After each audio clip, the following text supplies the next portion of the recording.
Olá, meus valentes, minhas valentes, peguem as ferramentas e vamos ao triunfo. Na última aula sobre eletricidade, nós vimos como funciona um circuito elétrico cuja associação é em série, ok?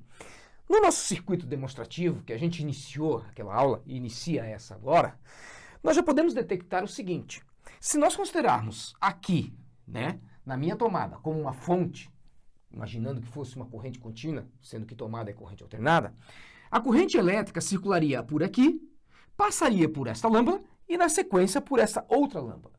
Repara que não tem nada entre elas. Logo, a corrente seria a mesma aqui e aqui, se os fios aqui dessa ligação fossem ideais. Fios ideais significa que não há perdas, não haveria o famoso efeito Joule, transformação de energia elétrica em energia térmica. Agora, quando a corrente chega aqui nesse ponto, repara que ela faz o quê? Ela se divide.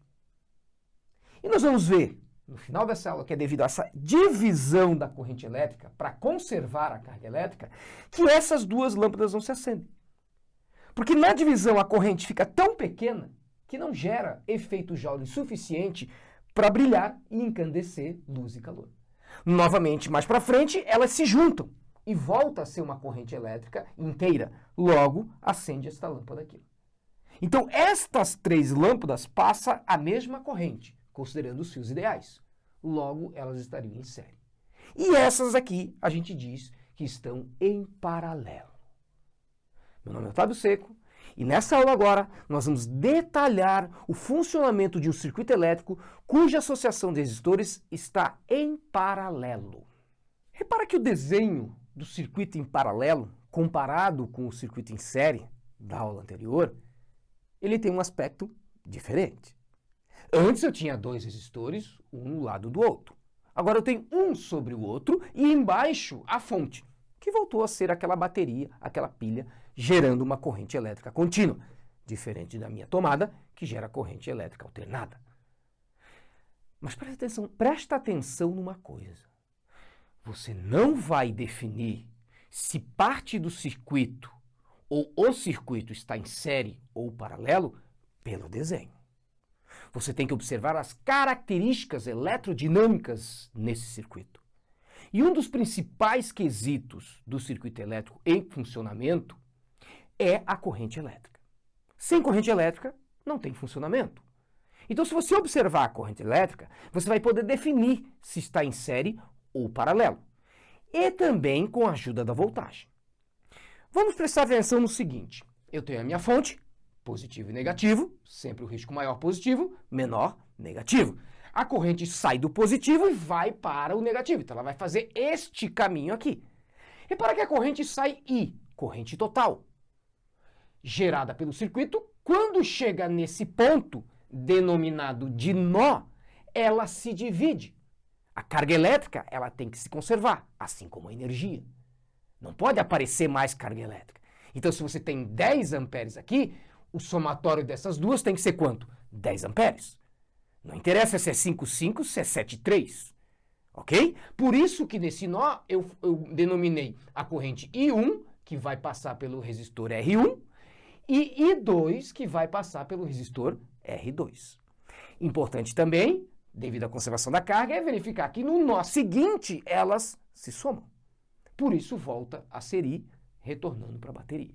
Ok? Então nós temos o circuito funcionando dessa forma aqui.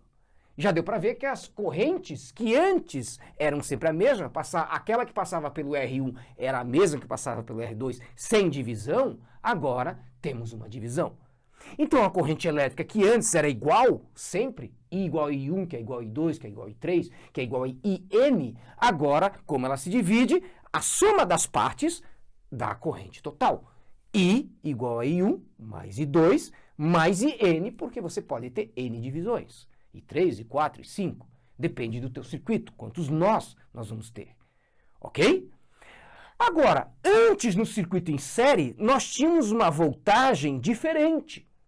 Cada resistor tinha uma voltagem. Cada resistor tinha uma DDP. Agora, essa DDP, quando você tem dois resistores em paralelo, ela vai ser sempre igual. Então, por isso que eu coloquei V total da fonte, igual a V1, que é igual a V2, que é igual a V3, que eu posso ter um resistor R3, Vn, porque eu posso ter N resistores associados em paralelo. E para você verificar essa voltagem, eu quero que você preste atenção no seguinte, o V, lembra, voltagem, tensão ou DDP, diferença de potencial. Então vamos chamar esse ponto aqui de potencial A. Aqui vamos chamar de potencial B. Ou seja, a DDP entre esses dois pontos é AB, ok? Esse ponto e esse ponto estão curto-circuitados, ó. Eu não tenho nenhum resistor aqui e vou considerar esse fio ideal. Ou seja, não tem efeito Joule, não tem perda. Então, se aqui o potencial é B, aqui também vai ser o quê? B. Aqui é A, curto-circuitado, sem perda do caminho, aqui é A também. Então, repara que o resistor R1, ele está em qual DDP? Na mesma DDP AB. Assim como o resistor R2 também está na diferença de potencial AB. A, B, B. AB, AB. Aí você verificou que a corrente pode até ser a mesma, e 1 e 2 podem ser iguais, se forem dois resistores iguais. Pode ser 10 amperes no total, que se divide em 5, 5. Mas a DDP é igual. É ela que define que os resistores estão em paralelo. Ok? Por isso é importante observar as características elerodinâmicas do circuito e não o desenho. Agora eu posso pegar esses dois circuitos, agora eu posso pegar esses dois resistores R2 e R1, ou R1 e R2, e substituí-los por apenas um, que a gente chama de resistor equivalente. Aquele que vai gerar as mesmas características eletrodinâmicas, o mesmo consumo, a mesma corrente elétrica. Antes, em série, o resistor equivalente era uma soma direta. R equivalente igual a R1 mais R2 mais R3 e assim por diante.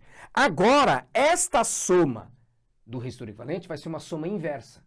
1 sobre o resistor equivalente é igual a 1 sobre R1 mais 1 sobre R2 mais 1 sobre Rn, porque depende, você pode ter N resistores associados em paralelo. Então agora, você soma de maneira inversa. Vai obter um valor, um resistor equivalente, que você pode substituir, ligar na fonte e vai gerar o quê? A mesma corrente. Se você for lá e aplicar V igual a RI, que é a lei de Ohm, você consegue chegar na corrente elétrica do seu circuito. Depois vamos resolver alguns probleminhas e você também pode colar lá no materialzinho que a gente disponibiliza, lê o texto, resolve os problemas, resolve os exercícios e você vai verificar que existem diversos macetes para, por exemplo, dois resistores associados em paralelo. Isso fica bem claro na leitura. Se der tempo, a gente volta uma próxima aula para exemplificar a resolução de circuitos elétricos. Provavelmente a gente vai fazer isso, ok? Então agora você consegue, nessa demonstração de associação de resistores mista, por que mista? Porque nós vemos que aqui nós temos em série e paralelo. Repara, por exemplo, que essa lâmpada passa uma corrente, essa passa a mesma, considerando o fio ideal. Quando ela chega aqui, como eu falei, ela se divide. Ela pode se dividir de maneira igual. Como ela se divide, a corrente não é suficiente para encandecer luz e calor no filamento. Não gera efeito Joule suficiente. Logo, ela se soma e volta a gerar efeito Joule suficiente para acender a lâmpada. Então, aqui eu tenho um circuito elétrico misto. É isso aí, pessoal. Até a próxima. Cola lá no texto, nos exercícios, no simulado e bora triunfar no Enem.